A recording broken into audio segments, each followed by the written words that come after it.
And she had Who are those politicians? Mr. Shalabwa, Mr. Bulbanner.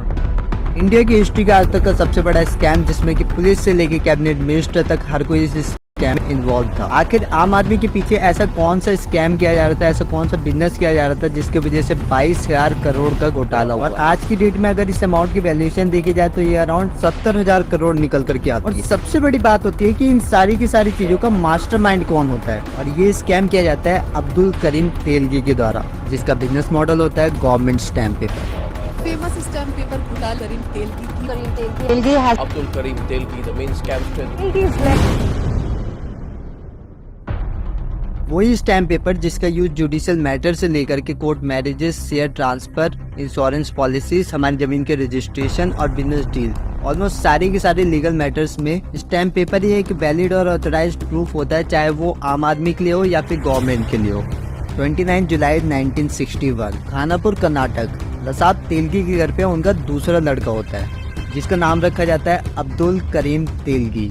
उसके पापा railway में 4th class employ होते हैं, जिस वजह से उनकी कमाई इतनी कम होती है कि वो 2 वक्त की रोटी भी ना खा सकें। अब्दुल करीम तेलगी की सिर्फ 7 साल उम्र होती है जब उसके फादर गुजर जाते हैं। मजबूरी में उनकी फैमिली वालों को खानापुर रेलवे स्टेशन पर फ्रूट सेल करने पड़ जाते हैं। तेलगी को पढ़ने का मन था, इस वजह से Sarvodaya Vidyalaya English medium school से वो अपनी पढ़ाई जारी रखता है। वो बीकॉम से अपनी ग्रेजुएशन पूरी करता है। वो काम के लिए मुंबई चला जाता है और फ्लिक्स इंडिया में उसे सेल्स एग्जीक्यूटिव का काम मिलता है, लेकिन उसकी खराब परफॉर्मेंस की वजह से उसे उस जॉब से इस्तीफा देना पड़ता है। इसके बाद उसे साउथ मुंबई के किसान गेस्ट हाउस में एज अ मैनेजर रखा जाता है, लेकिन उसके मन में कुछ और ही ख्याल चल रहे होते हैं। वो आसानी से बड़ी जल्दी पैसे कमाना चाहता था। उस टाइम साउथ इंडिया में एक ट्रेंड चल रहा था, लोग अच्छे पैसे कमाने के लिए गल्फ कंट्रीज की तरफ शिफ्ट हो रहे थे, जैसे कि Saudi Arabia, Kuwait, Abu Dhabi और दुबई।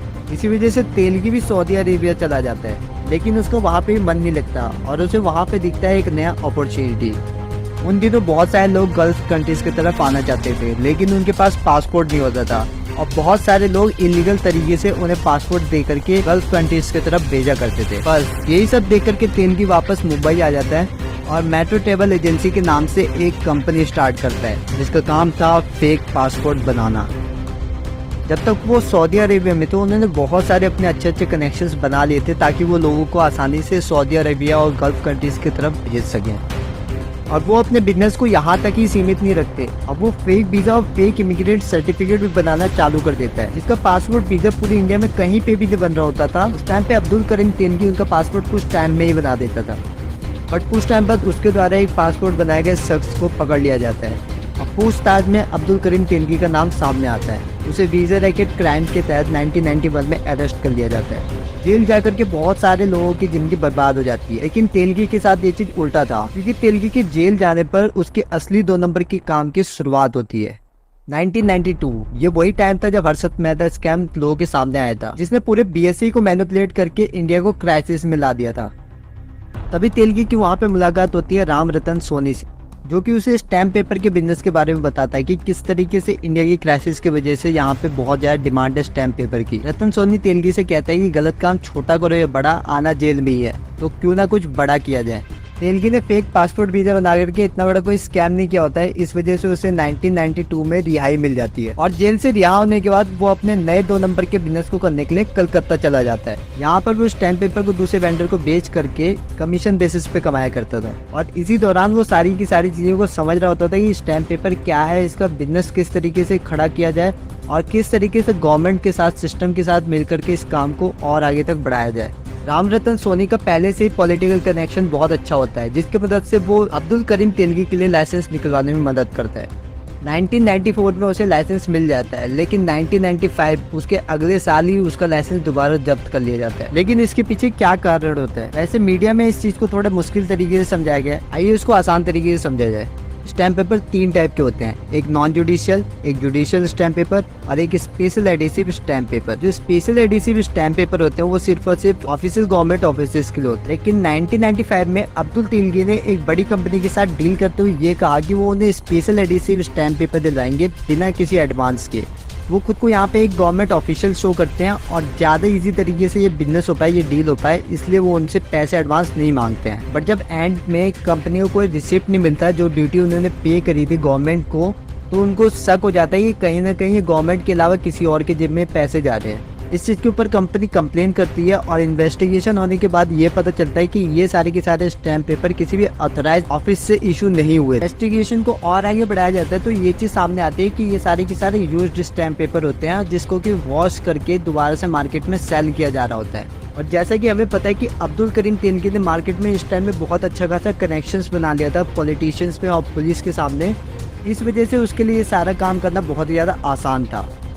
उसका लाइसेंस 1995 में कैंसिल कर दिया जाता है और जैसे तैसे करके वो मुंबई छोड़ करके कर्नाटक पहुंच जाता है। अब अब्दुल करीम तेलगी के दिमाग में कुछ और चल रहा होता है। उसे पता रहता है कि रबर वॉशिंग करके इतना बड़ा गेम नहीं खेला जा सकता है क्योंकि गवर्नमेंट के जो डॉक्यूमेंट्स हैं वो लिमिटेड अमाउंट में प्रोड्यूस करे जाते हैं। और यहीं से स्टार्ट हो जाता है हमारा new rise of Abdul Karim Telgi.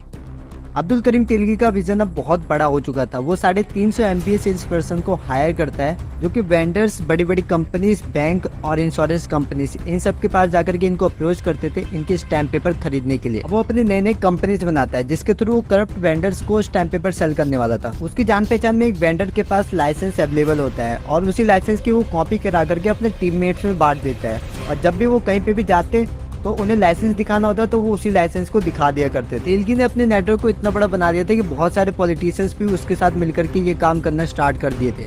अब वो पुलिस स्टेशन पे घूस देना बंद करके उनकी परमानेंट सैलरी फिक्स कर देता है। इससे रिलेटेड एक आर्टिकल भी पब्लिश होता है जिसमें कि ये कहा जाता है एक असिस्टेंट पुलिस ऑफिसर जिसकी सैलरी 9,000 रुपए होती है, उसके ऊपर इन्वेस्टिगेशन करने पे 100 करोड़ रुपए की संपत्ति एज अ ब्लैक मनी मिलती है।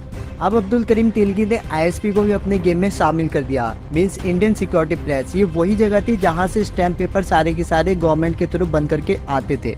अब वो ISP के जनरल मैनेजर के थ्रू वहां की जो प्रिंटिंग मशीन्स थी उन्हें खराब बता करके उन मशीन को ऑक्शन से खरीद करके खुद का प्रिंटिंग सेटअप स्टार्ट कर देता है। बट ये सारे के सारे स्टैम्प पेपर को प्रिंट करने के लिए इनका डिजाइन बनाना भी जरूरी था। लेकिन तेलगी को ये चीज पता चलती है कि ये सारे स्टैम्प पेपर छापने के लिए इन प्रिंटिंग मशीन्स पे CMKY मीन सियान मैजेंटा ब्लैक येलो प्लेट्स का यूज होता था और वो सारी की सारी प्लेटें raw materials Indian security press से ब्लैक में खरीदा करता था। इसलिए एक आर्टिकल में ये भी हमें देखने के लिए मिलता है कि एक पुलिस ऑफिसर ऑफिशियली ये डिक्लेयर करता है कि ये सारे के सारे इलीगल तो थे बट ये स्टैम्प पेपर जेन्युइन थे। अब मार्केट में जितनी भी स्टैम्प पेपर के नाम पे ड्यूटीज आ रही थी वो सारी की सारी अब्दुल करीम तेलगी के जेब में जा रही थी और ये सब कुछ किया जा रहा था करप्ट सिस्टम की वजह से, जिसमें कि पुलिस से लेके कैबिनेट मिनिस्टर तक सब शामिल थे।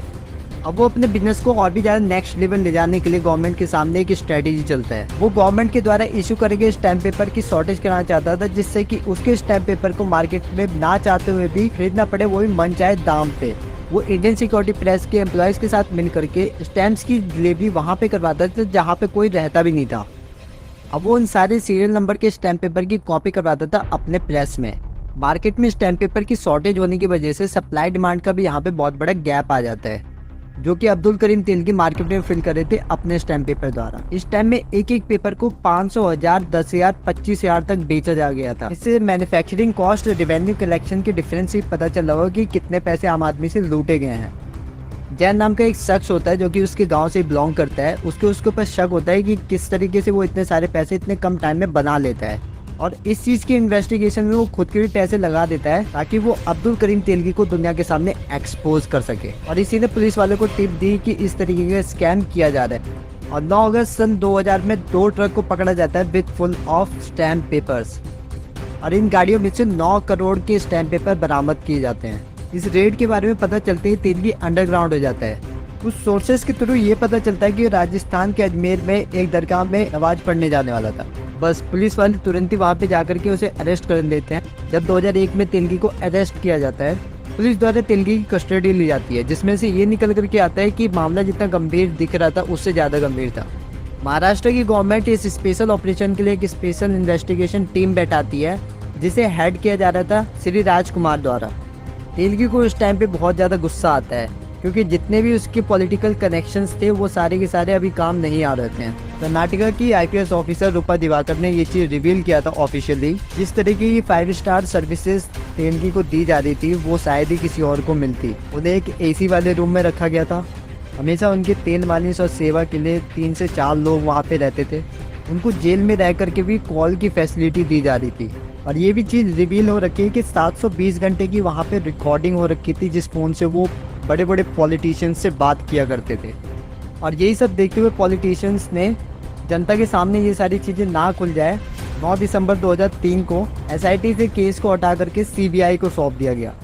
CBI के केस की इन्वेस्टिगेशन में बहुत सारे बड़े बड़े पॉलिटिशियंस के नाम सामने आने लग गए, लेकिन ये सारी चीज़ें देख करके CBI ने इस केस को बंद कर दिया, रफा दफा कर दिया। सारे केस को सिर्फ और सिर्फ अब्दुल करीम तेलगी के अराउंड ही घुमाया गया, जिससे किसी को भी कोई शक ना हो। यहाँ तक कि ये भी चीज़ कही जाती है कि अब्दुल करीम तेलगी इस गेम का सिर्फ एक प्यादा था। 10 फरवरी 2004 को पहली बार इंडिया में नारकोटिक्स टेस्ट किया जाता है किसी क्रिमिनल के ऊपर, उससे सच उगलवाने के लिए। और उस नारकोटिक्स टेस्ट के थ्रू यहाँ पे बहुत बड़े बड़े मिनिस्टर्स का नाम बोला जाता है। Who are those politicians? Mr. Sharapova, Mr. Bhujbal. 28 जून 2007 को अब्दुल करीम तेलगी को गिल्टी पाया जाता है और उसके बाद 202 करोड़ का फाइन लगाया जाता है। और ये उस टाइम का सबसे बड़ा फाइन अमाउंट होता है जो कि किसी क्रिमिनल के ऊपर लगाया जाता है, और 30 साल की सज़ा सुनाई जाती है। इसके बाद 23 अक्टूबर 2000 अब्दुल करीम तेलगी की डेथ हो जाती है। तो आपको कैसी लगी ये वीडियो आप हमें कमेंट करके बता सकते हैं, और इसी तरह की वीडियो देखने के लिए आप हमारे चैनल को सब्सक्राइब कर सकते हैं।